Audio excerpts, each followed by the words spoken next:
Well, I lied. I took it a little further than I said I was going to. And we're back. And today we're going to be working on the Kyosho Mad Wagon KB10 chassis. This is a build kit, so it's pretty awesome. It's a basher build kit, 1/10 scale monster truck, aluminum chassis. I did an unboxing video of this a few videos back. You should check that out if you're wanting to know just what comes in the package. It comes with upgrades, different style bumpers and wheels, a few things like that. And this one we're just going to assemble the chassis. We're not going to do any electronics in this one yet. I don't even think I'll film the electronics. That's a really boring part. We'll just get the general build put together and then do a follow-up video with the bash. So we're going to go ahead and clean up the bench a little bit and get ready to start this. Okay, so this chassis comes 30% pre-assembled, but not totally 30% pre-assembled. The chassis comes like this out of the box with the front and rear bulkheads and the diffs and everything installed. But you do have to take it apart, and it doesn't say this in the manual, but the diffs are not filled full of fluid.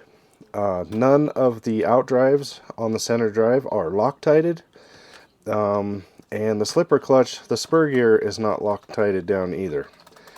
So you need to disassemble this to do that. I'll show what the diffs look like.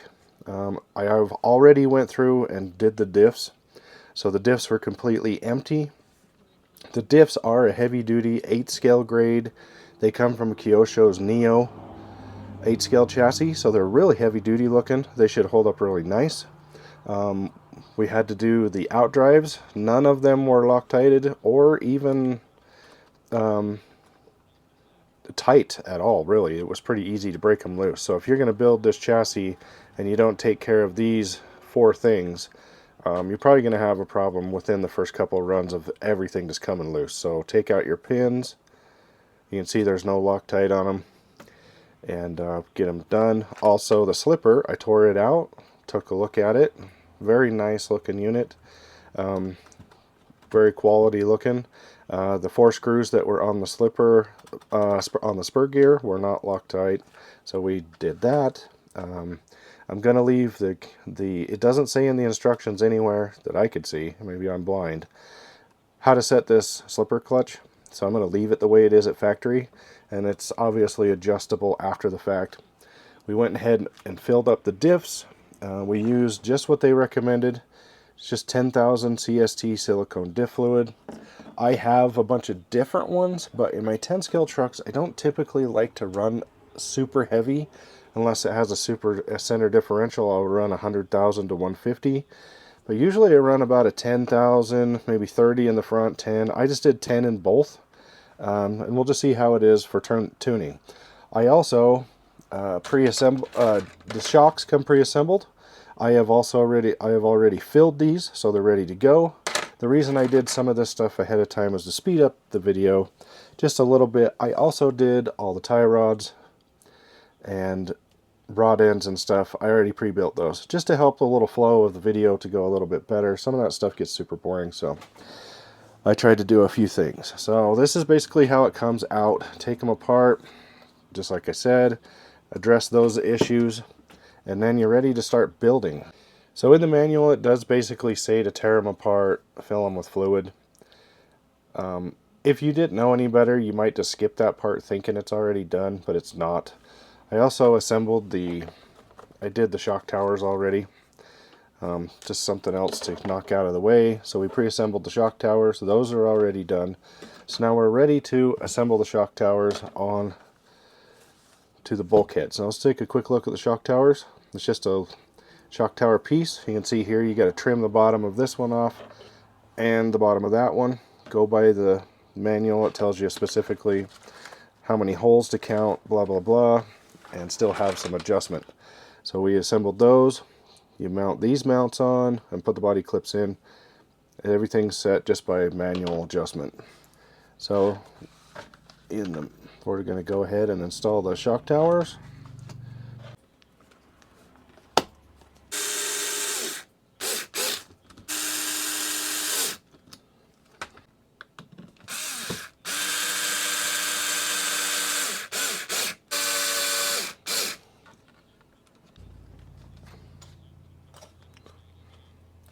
All the plastics so far, from what I've seen, just from the few parts I've put together, seem to be really good. Like the diff cases and the center, they're a little bit harder plastics, but the shock towers and the body mounts, like shock towers, are a little stiffer. Body mounts are a lot, and that's what you want. You want a mix of plastics where it's going to flex where it needs to. Bag number 2 is the front suspension. Anyway, I was going to say, I'm excited to build this kit because I built the Techno 2.0, and we know the Techno is based on race platform. So it's a very quality kit, but there was some things on it I didn't like, and the one thing that I can't seem to get figured out is it's a pretty fun truck to drive, but I can't seem to get the gearing dialed in. It feels too slow and sluggish on 3S of any way I adjust it. And the system I put in it should be more than enough to handle it. But then if you run it on 4S, it gets too hot and it overheats. And so it'll thermal. And so I can't seem to get the gearing quite figured out. And so for those reasons, it's made... Actually, I don't really need those right now. It made the truck not as fun to drive as I thought it would be. It is a great truck. I still take it everywhere with me when I run. It just is not. So I'm hoping this one will be a little bit different, but this one should be pretty close to what that one is. This one runs 8 scale diffs. This one's based on a 10 scale platform. That's what they built it for. But it's a little bit heavier duty than some of the other 10 scales out there. So we'll see how this one goes. I don't know for durability yet, but hopefully this one will hold up pretty good. Okay, so one thing I'm noticing is, just messing with this first drive shaft, is how weird this setup is. So it's just the axle pin, the axle shaft itself that goes on the drive shaft. Probably can't see it, but it's keyed in there. You can see the picture here shows it's keyed, so you got to put the flat spot in there. It's a little snug to get in.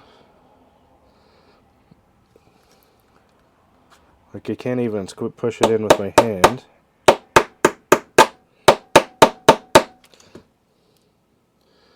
Kind of see it's still not pushed in all the way.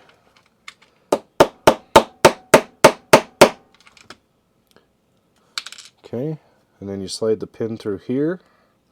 The pin is really tight to get in also. There we go. Usually your drive shafts are all the way assembled. You see they're just a plastic drive shaft. We'll see how they hold up. And here's your other end. Well, we got the hubs pretty much going together here.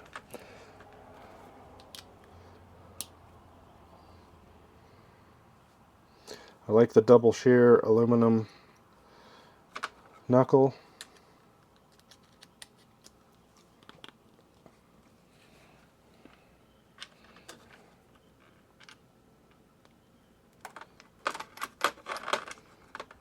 Gotta put the pin in.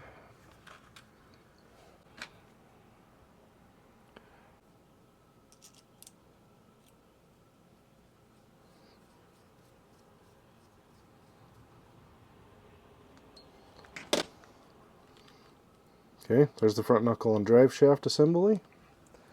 Now we got to move on to we got to put the knuckle on.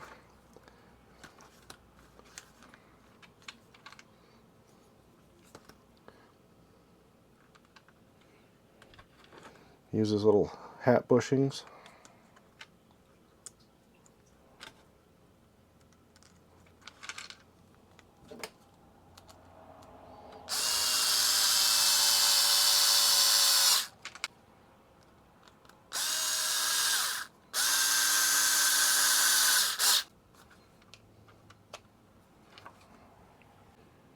See, I'll notice something I don't like right away.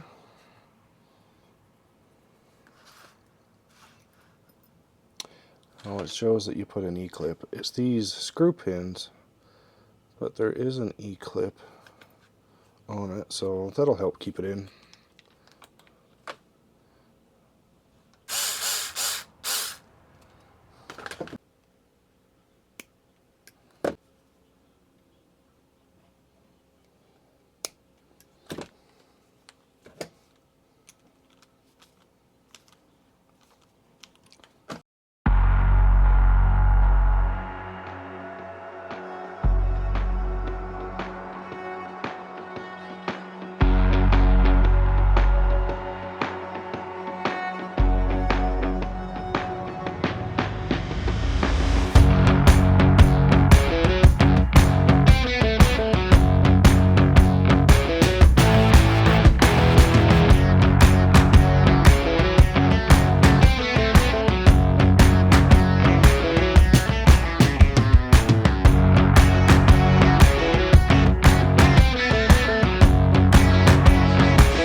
instructions said to put the little line-up pin on the other side. It doesn't really matter as long as you put all your tie rods on the same side so that it's easier to know which direction to turn them. That's really all that's for.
Now we're down to step 23, bag number 5, and this is the steering components.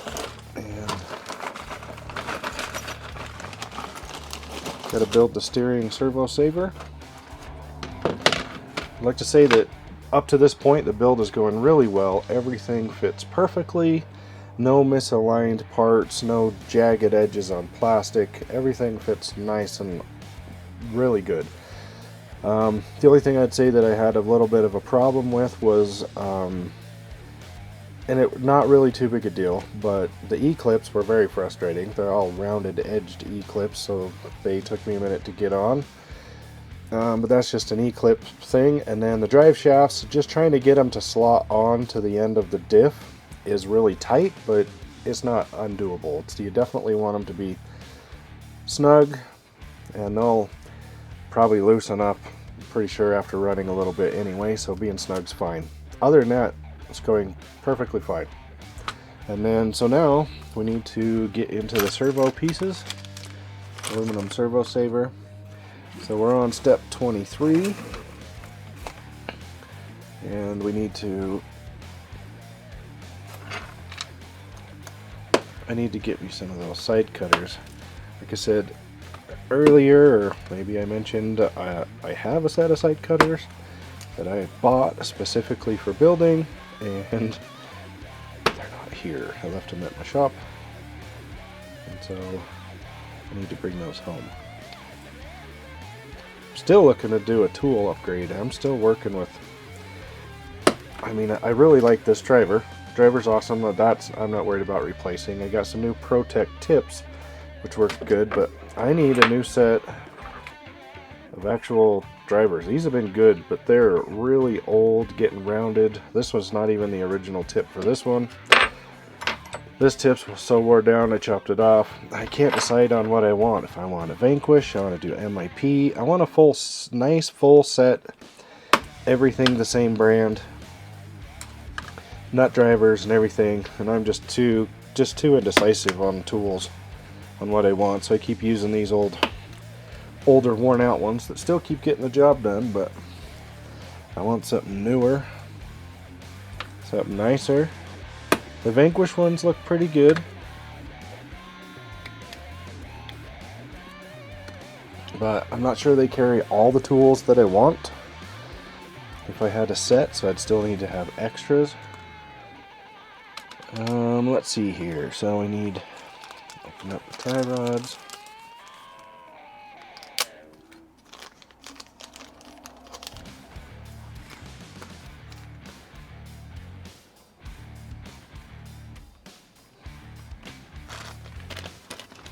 Quite a few pieces to the steering set here. It's ball bearing supported, which is nice.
Nice fancy servo mounts. Got the nice fancy servo mounts. They look really nice.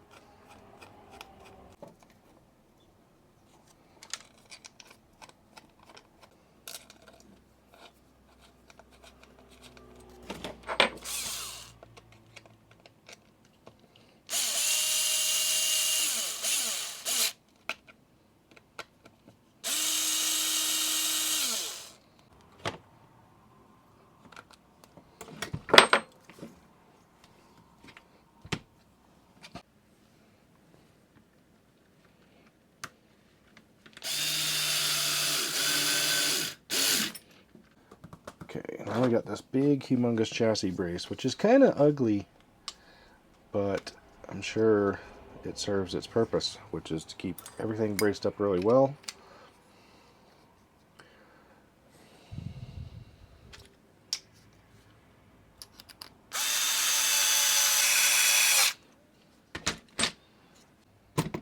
Okay, you gotta put, looks like to me, you gotta put the front one in first, and then the rear one.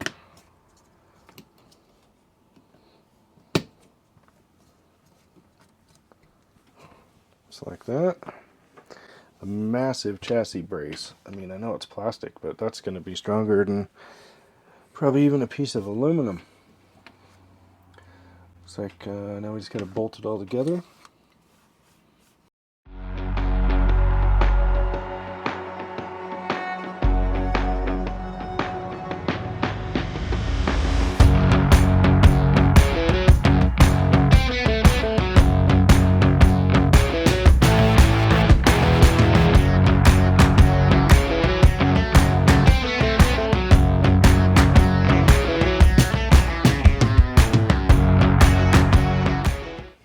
The thing's going to be super strong. there's not going to be any flex in that thing. Ugly structure, but serves a good purpose. Looks like we're down to putting on the side pods.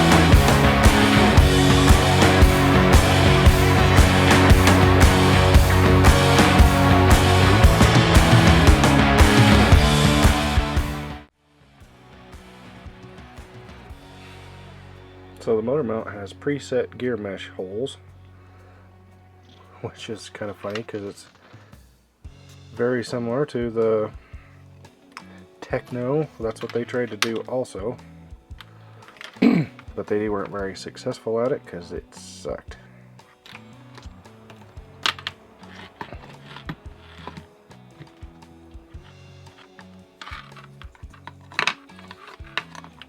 Now the only reason I'm putting the motor in now is because it's kind of part of the process of getting this a roller. I said I wasn't going to put the electronics in, but I'm mounting the motor because it's it kind of needs to go in to finish up this whole area here.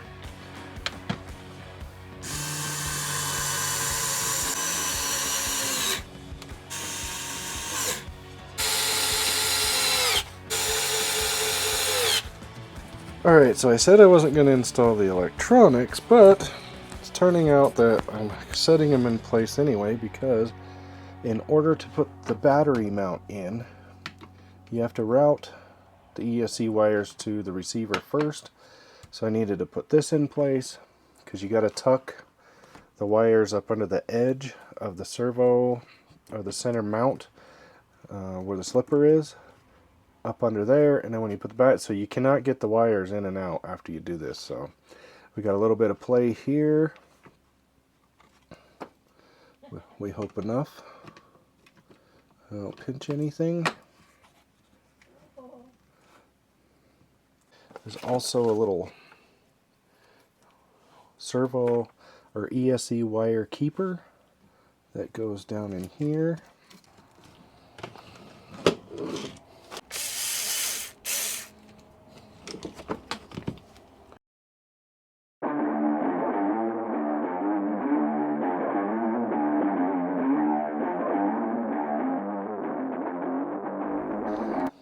Okay, now we're to bolting on the shocks.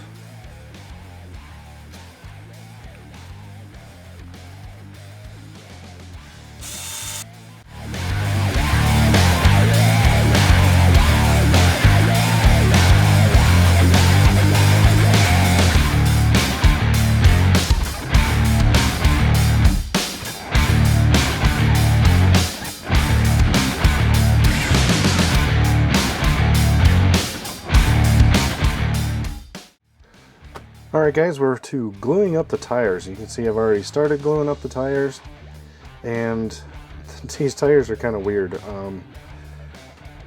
I think, I'm not quite sure, but I think Traxxas new tires do this no bead thing. So in the front you have a little bit of a lip, but it's just flat here. I'm used to tires that have an actual, channel that you can glue into. That way you're getting 3 sides of glue that can hold it in. In the back you can see here you're only going to get one flat surface. I don't know if this means the tires are not going to stick or not, but it is a little weird. You can see the tire, there's no bead on it. It's just completely smooth rolled in rubber.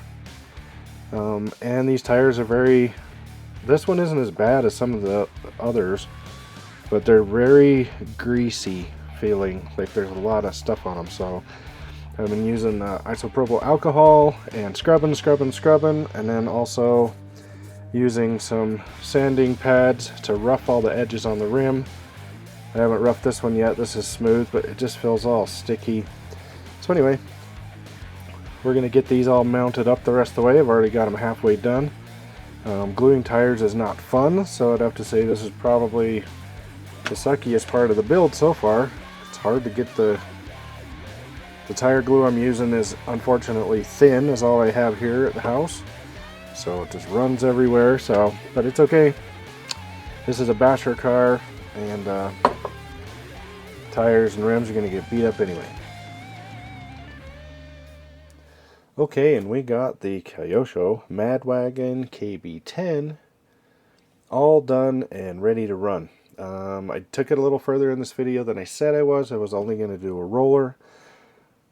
It just fell into place to put the electronics in it. Right now it's completely ready to run. Everything's programmed. All the wheels, cambers are set. We're ready to go. And we're going to bash this thing as soon as tomorrow. And we're going to give it its first run. And I'm excited to run it. This kit was awesome to build. I mean, and I'm saying that from a builder's perspective. I've built like a bunch of kits this year, over the last year and a half. A lot of kits. This thing went together perfectly. There was not one issue that I can think of that I had putting this thing together. There was not one screw that was missing, one weird thing in the manual. Nothing that I came across that I noticed stuck out. Maybe I skipped something, but it was very well put together. Plastics are quality. They're hard where they need to be, soft where they need to be. It seems like Kyosho really did their work on this.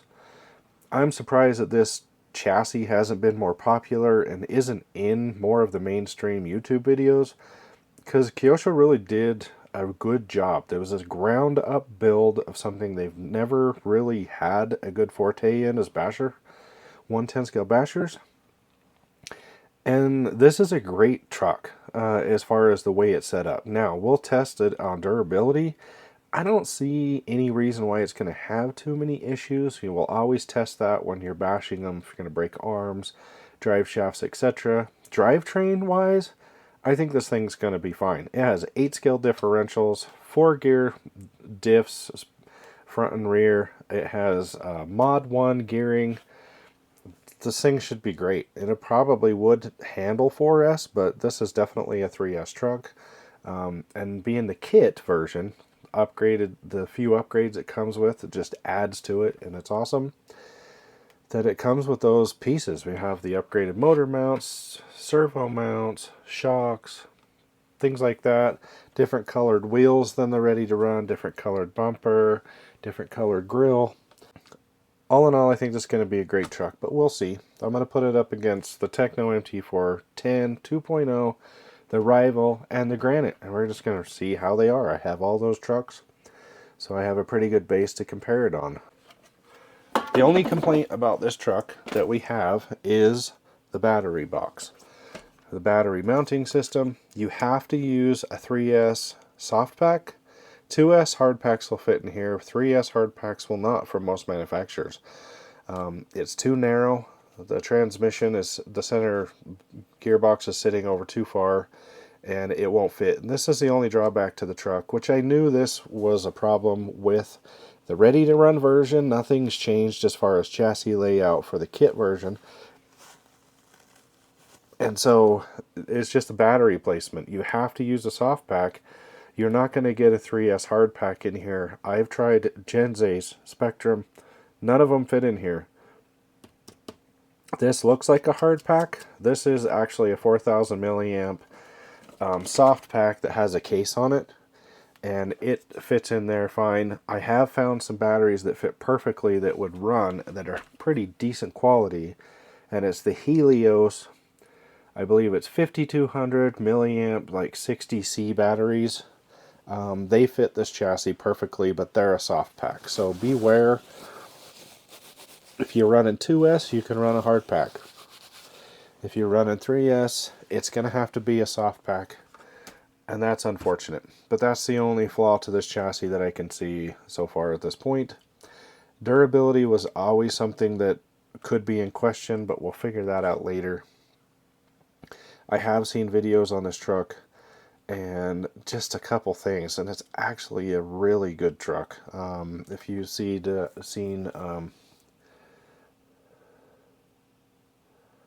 the guy in Australia, I can't remember the name of his channel. He did one of these, modified it, did a couple different things, not too much, but a few different things. This thing was launching and doing great. We got the body all painted, and the body turned out really awesome, I think. Exactly what I was looking for, something a little different. Colors I don't typically use all the time. Well, I use this gray color all the time. That's my favorite color, Proline paint. So, but the green looks awesome. It sparkles and turned out really well. The paint that we used Proline airbrush paint. We did the Proline metallic charcoal, which is the gray part, and we did the Proline green, and we did a white and a black backer, and it turned out good. We used the Cricut to do stencils, and so none of this is stickered except for the rear tail lights, and it turned out great. So I can't wait to get this out and bash it. Anyway, guys, I hope you like this video. I tried to make it within about 30 minutes or so. That's why I tried to pre-assemble a few things. And please like, subscribe, and share. Comment below. Tell me what you think of the truck, the paint job, anything like that. And thanks for watching.